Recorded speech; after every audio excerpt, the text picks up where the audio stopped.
la preferencia por este deporte. Hablar de béisbol en Cuba o de la pelota, como si quiera, hay que remontarse al tiempo de 1864, por ahí aproximadamente. En ese entonces no había pelota, no había nada de eso, era la tauromaquia, los toros y todas esas cosas, no había apenas deporte. Entonces la historia nace del béisbol, se entiende, en 1864, cuando vienen de los Estados Unidos tres jóvenes, que son los hermanos Nemesio y Alfredo Guillot y Enrique Porto. Ahí trajeron una pelota y un bate, y con eso empezaron a jugar, a fonguear, como le decimos nosotros, así hasta que pasaron los tiempos.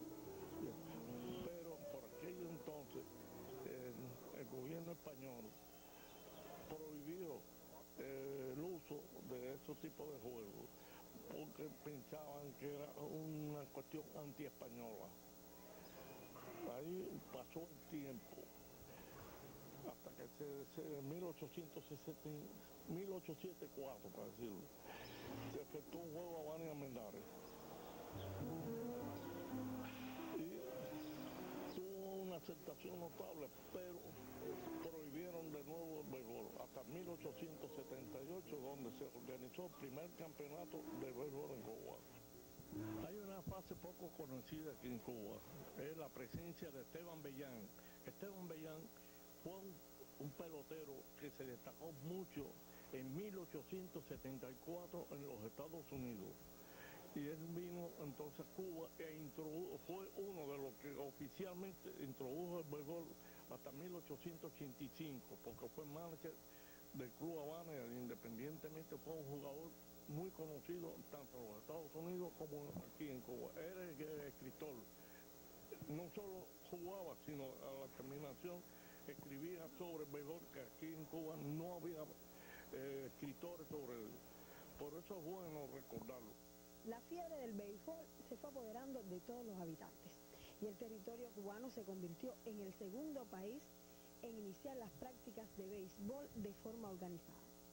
La gente equivocadamente le llaman béisbol profesional, pero es que el béisbol profesional como tal comenzó en 1891, porque un pelotero llamado Ricardo Martínez firmó contrato donde se le pagaba, aunque también en esa época, aunque no lo señalan así, había un famoso pitcher cubano, Adolfo Luján, que el Club Habana le pasaba un estipendio, una regalía y todas esas cosas, pero ya oficialmente como béisbol profesional arranca en 1900 con los famosos Habana, Almendares, San Francisco y así sucesivamente. Eso es lo que se puede considerar la primera etapa del béisbol. La segunda parte puede empezar con la visita de los equipos norteamericanos a Cuba. El primer equipo norteamericano que viajó a Cuba fue en 1891 con John McGraw, famoso manager, después que es uno de los inmortales béisbol de la Grandes Ligas, donde estuvo en 1891-1892. Pero después hubo un impasse hasta el año 1900 con la visita de los Gigantes de New York y de Brooklyn. Se efectuaron una serie corta de varios juegos, pero de verdad, cuando empezaron a visitar la Cuba, los jugadores norteamericanos fue a partir de 1907, donde empezaron a venir todos los famosos negros americanos que jugaban con el nombre de Cuban Young. En 1931 se caracterizó por la visita de los más famosos jugadores de las Grandes Ligas, que vinieron, Bill Terry, Cajúbel, una serie que se celebró en el estadio de la Tropical con los nombres Estrella de Bancroft contra la Estrella de En. Esa repercutió en el mundo entero por la presencia de esos magníficos jugadores. Hay un capítulo olvidado que trata sobre el estadio de Matanzas. Se le dice estadio, pero en realidad eran unos terrenos que es de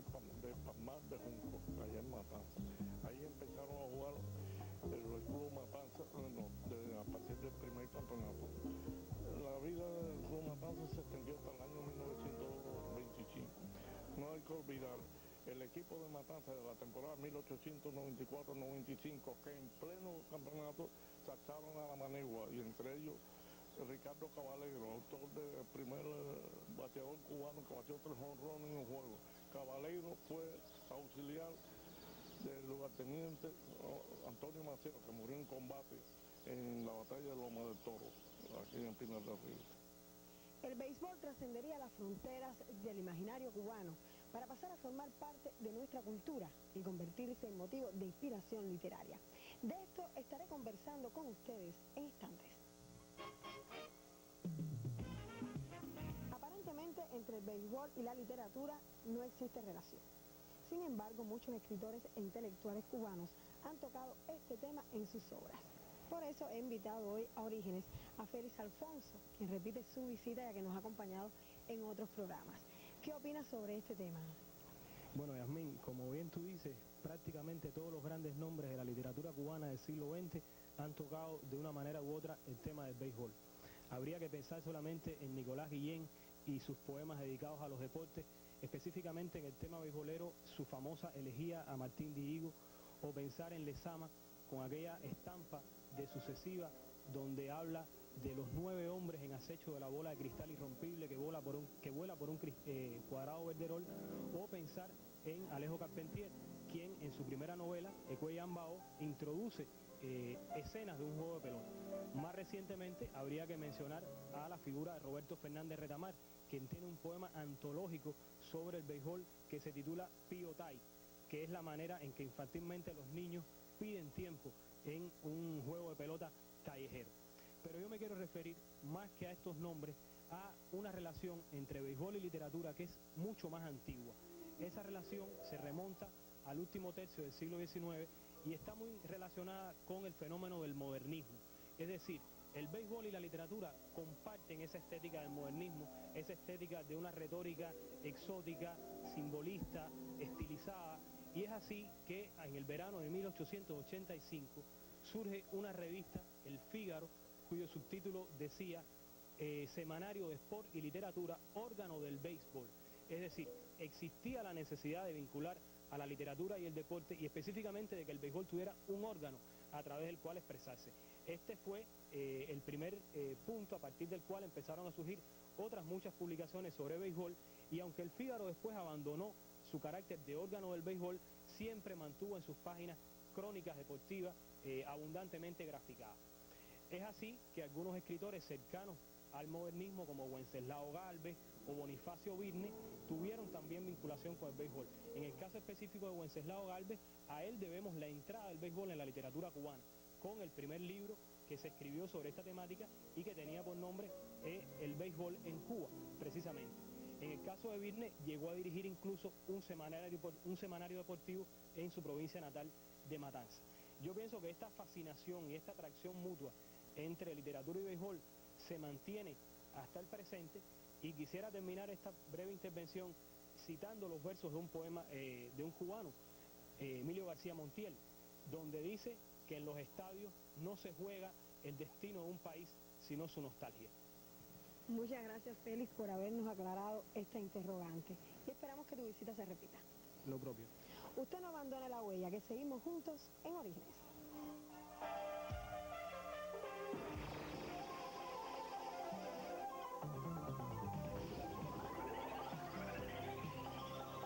Después del triunfo revolucionario de 1959, Estados Unidos suprimió los permisos para que jugadores norteamericanos y cubanos que estaban contratados en ligas norteamericanas viajaran a Cuba a jugar. En respuesta a esto surgió entonces una pelota realmente nacional. El 7 de febrero de 1961 se jugó en este mismo sitio, el entonces llamado Estadio del Cerro, el último juego de la llamada Liga Profesional Cubana, entre Cienfuegos y el Almendares. A partir de ahí, con el proceso iniciado con el triunfo de la revolución, los cambios fueron meteóricos. A las 2 semanas se había creado ya el INDER como institución rectora del deporte cubano. A partir de este momento, una serie de cambios meteóricos empezaron a transformar todo el ambiente del deporte cubano en general, y por supuesto el béisbol fue uno de sus tributarios principales, el deporte sin dudas más popular del país. Y arrancaron un año después, en marzo del 62, las series nacionales de béisbol, las que se han convertido a lo largo de los años en una verdadera espectáculo que es el patrimonio y más significativo desde el punto de vista de espectacularidad y de magnitud, tanto numérica como cualitativa en el deporte nacional. Las series comenzaron de manera al principio muy modesta. Las primeras contaban con apenas 20 y tantos juegos, después se extendieron a 30, pero ya empezó a crearse en el público una afición consolidada del que había sido por ya casi 100 años su deporte favorito. Esto rompe un poco los mitos. Se decía, había mucho pesimismo en torno a la posibilidad de que un deporte no profesional convocara al público de la manera en que ocurrió y de manera tan rápida. Ya te diría que a la altura de la cuarta, quinta serie, aquí hubo que jugarse con reglas especiales en los jardines por llenos extraordinarios de este estadio. Algo que rompe, los mitos de los llenos anteriores, porque por ejemplo un lleno así había ocurrido en el año 47, al final de la primera temporada del béisbol profesional, aquí mismo en el Estadio del Cerro, y después en alguna que otra ocasión en juegos de la Liga Internacional de los Cuba Sugar King, que tuvieron algunos llenos similares. Pero a partir de esto fue una norma ya recurrente del apoyo de la población al béisbol. Esto no era gratuito, simplemente la calidad de este deporte estaba creciendo y los nombres, las figuras, los jugadores de este deporte se fueron siendo parte del patrimonio y del querer del público cubano. Más adelante, ya en los años 70, las series, ya finales de los 60, principios de los 70, la serie aumenta la cantidad de equipos. Los equipos, aparte de las 6 provincias, empezaron a tener un par de conjuntos más, en total fueron 12, y finalmente se llegó al cambio que vino posteriormente con la división política administrativa, que aumentaron drásticamente estos equipos. A partir de 1975, un conjunto de cambios organizativos dieron paso a una nueva etapa en el béisbol revolucionario cubano. El espectáculo del béisbol siguió creciendo y las series se hicieron más grandes. Aumentó la participación de equipos, fueron 12 primeros, allá en el año 75 propiamente, 76, 77, aparecen los 18 equipos y surge también otro campeonato paralelo posterior a la serie nacional, que fue la serie selectiva, buscando precisamente con la calidad incrementada del béisbol cubano, la confrontación, ya que en aquel momento eran escasos los compromisos internacionales.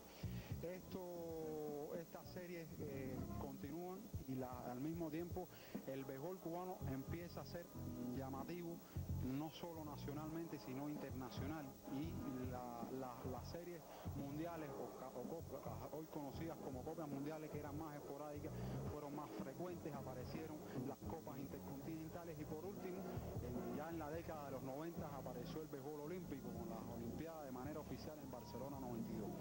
Hay que decir que los logros del béisbol cubano a esta instancia internacional han sido impresionantes.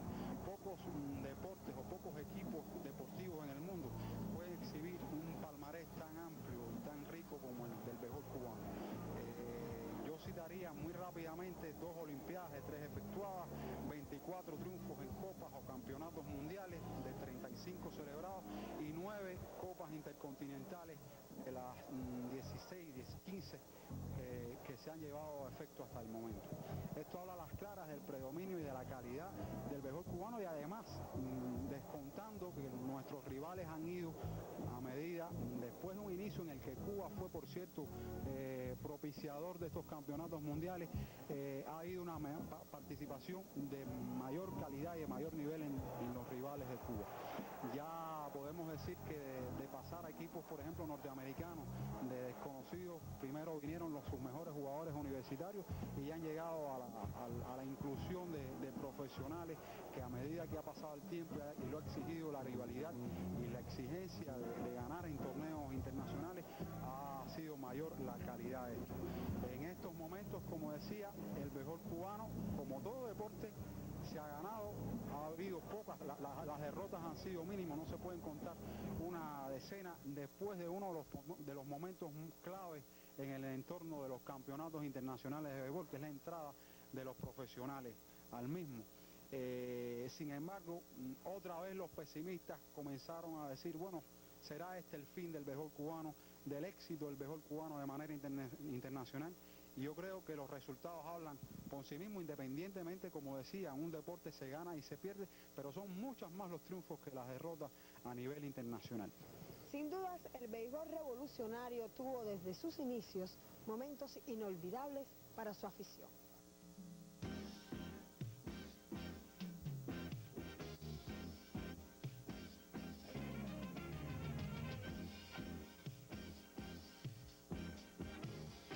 Como ya han podido apreciar, nos encontramos en el Estadio Latinoamericano y acompañada de Jorge Alfonso, historiador de béisbol.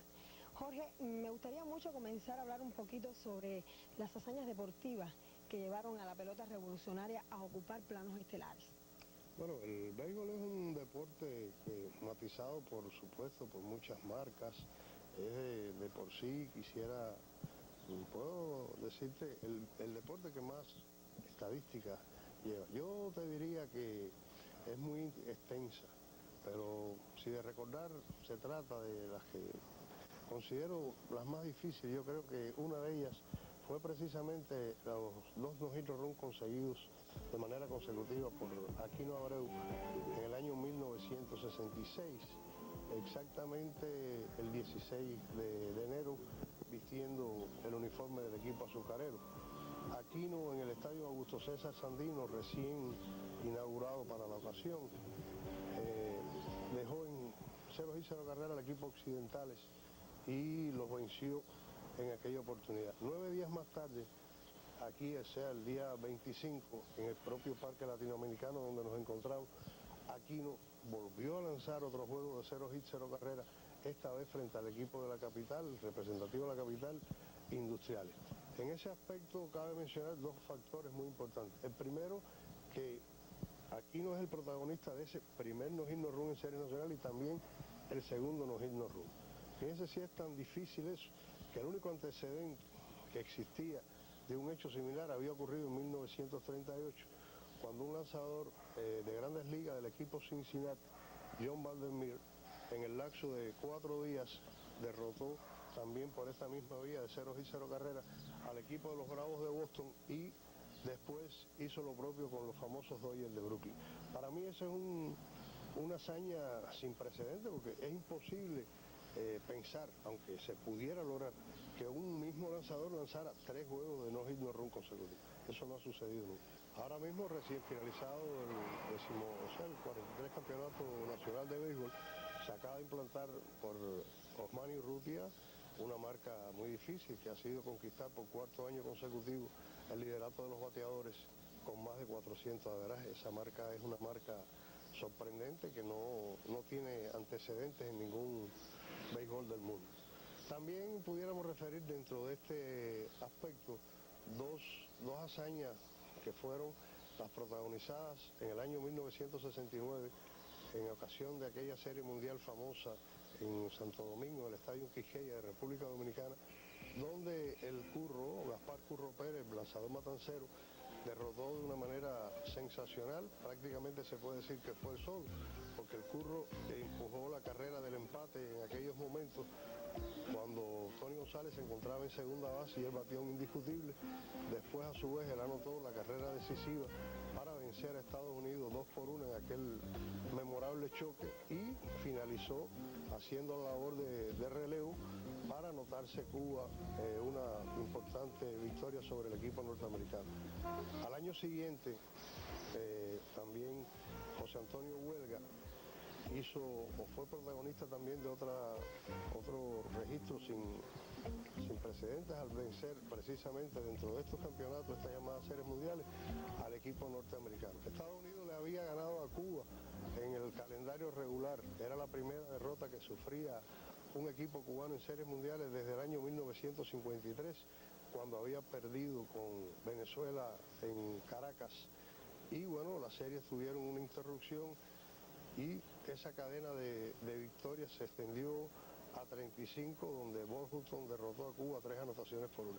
Sin embargo, la serie finalizó, los dos equipos finalizaron empatados con 10 victorias y una derrota, pues los americanos, en este caso, perdieron con Puerto Rico y fueron a una serie extra. Esta es la famosa serie de 1970, celebrada en las ciudades de Cartagena y Barranquilla. En el primer juego, José Antonio Huelga tuvo que ir a extra inning y él mismo provocó, o sea, impulsó la carrera del desempate, como antes hiciera el Curro Pérez en el año 69, y posteriormente anotó para anotarse un triunfo 3-1 y ganar el primer juego de esa serie adicional, pactada 3 juegos a ganar 2. Al siguiente día abrió Santiago Mederos, después lo siguió otro lanzador y finalmente el director del equipo, Sergio Borges, trajo al Huelga, como les decía, a relevar, y Huelga de una manera sensacional preservó la victoria y Cuba ganó 4-2. Allí Huelga, en una memorable actuación, lanzó 17 entradas y 1/3, permitió una sola carrera, un jonrón que le conectara el receptor norteamericano John Group, y fue reconocido como el héroe de Cartagena. Los más jóvenes no recordarán eso, pero bueno, me parece que siempre es interesante decírselo para que sepan quiénes han sido los protagonistas principales. Ahora mismo estamos ya, el equipo cubano, preparándose después que finalice la serie nacional con vistas a los Juegos Olímpicos de Atenas en el 2004, y esperamos que ahí podamos reconquistar el título que perdiéramos en 4 años atrás en Sydney. Una hazaña más que tendríamos a favor de nuestro béisbol. Muchas gracias por habernos acompañado y nosotros seguimos en Orígenes.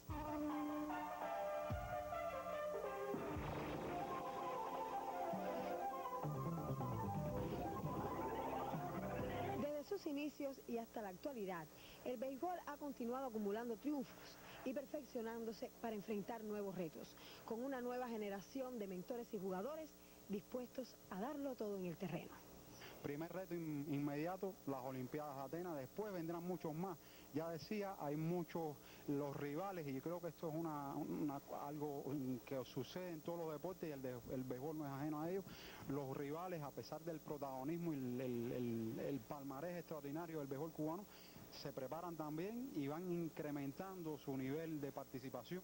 Ya los profesionales, en Japón va a presentar en las Olimpiadas un equipo de primer nivel, de primerísimo nivel, y bueno, está la tradicional rivalidad con el béisbol norteamericano. Cada vez más, decía, los jugadores, los equipos norteamericanos han ido potenciando sus selecciones, sus representaciones, y para Cuba, para el cubano, siempre será un plato a degustar, un compromiso en cualquier nivel y en cualquier circunstancia con un equipo de Estados Unidos, por razones históricas y también culturales. Yo creo que esto tiene que ver, y creo que esto nos lleva a pensar en el futuro del béisbol en Cuba y de lo que será. Yo creo que por siempre en Cuba será el pelotero, se da en Cuba como la hierba silvestre. Siempre en Cuba habrá béisbol de calidad y peloteros de calidad. Y yo creo que esto, y se ha hablado de la literatura, pero hay que hablar también de lo que significa el béisbol, más que un deporte, como una de las columnas, de los pilares fundamentales de la identidad nacional del cubano, y que está más allá del hecho mero de un deporte. Es por eso, y yo creo que condensando lo que significa este deporte, y sin ponerme a mencionar nombres que harían interminables y además pecaría de omisión en una relación de figuras del béisbol cubano, está tan imbricado entre nosotros, precisamente por su relación tan intrínseca con la formación de nuestra nacionalidad. En este país, en este estadio, en todos los estadios de Cuba, que el proceso revolucionario del 59 extendió, hay que decir y hay que apuntar esto, la extensión al béisbol a todos los rincones de la isla ha sido, sin lugar a dudas, un patrimonio de la revolución. Creo que esto es lo que va a hacer que este deporte jamás perezca y jamás fenezca en este país, que es eminentemente y que tiene al béisbol como su pasión nacional. Si de rendir tributo se trata, habría que pensar en aquellos atletas que iniciaron el béisbol en Cuba, a sus continuadores, a los que entregaron y entregan sus experiencias en la preparación de las nuevas generaciones, a los que divulgan divulgan lo acontecido en el terreno. A ellos ha sido dedicado este encuentro de usted con usted, de todos con todos y de Cuba con sus orígenes. El juego que esperas un beso de mujer y cada